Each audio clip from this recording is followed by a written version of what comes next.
Well, it started with feeling like the whole country is on ayahuasca tea, I suppose.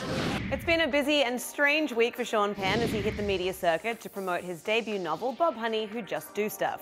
The Oscar-winning actor made appearances on some of the late-night shows where he spoke about politics as well as his book, which is about a former septic tank salesman turned assassin who kills old people with a mallet. Yep. The first stop was CBS's Late Show on Monday, where he told host Stephen Colbert that he was still feeling the effects of the Ambien he'd taken the night before.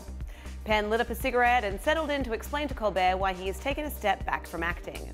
The girl I fell in love with was going into a movie theater in the dark with strangers and seeing something that might last forever, he said. And now there's so much content, I can't keep track of it and nothing seems special. So you're blaming this on Netflix? Referencing the country's current state of divisiveness, Penn explained that he wrote Bob Honey because he wanted to do something in fiction that would be inclusive of everybody, and also praised the students of Parkland, Florida for their immediate mobilization in the aftermath of yet another school shooting. The actor-turned-author said they might even inspire him to write a less dystopian book in the future.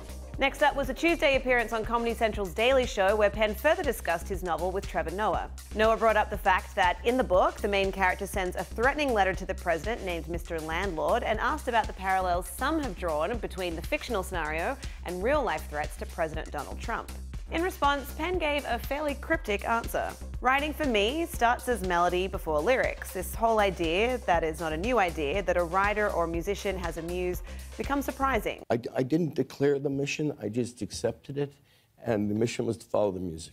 Still on the topic of Trump, Penn noted his response to the president's alleged shithole comments about Haiti, where the actor has volunteered over the years. It was bullying, really cruelly bullying, so insensitive. Penn ended his Daily Show appearance with a call to impeach the president. On Thursday, he was a guest on TBS show Conan, where he discussed his relationship with former White House chief strategist Steve Bannon, who produced one of Penn's films in the 1990s. I would say he exerted the same level of charm that he does today. Yeah. Penn recalled his first impression of Bannon, saying, My first sense of him is that he was a crook, I think is what I thought.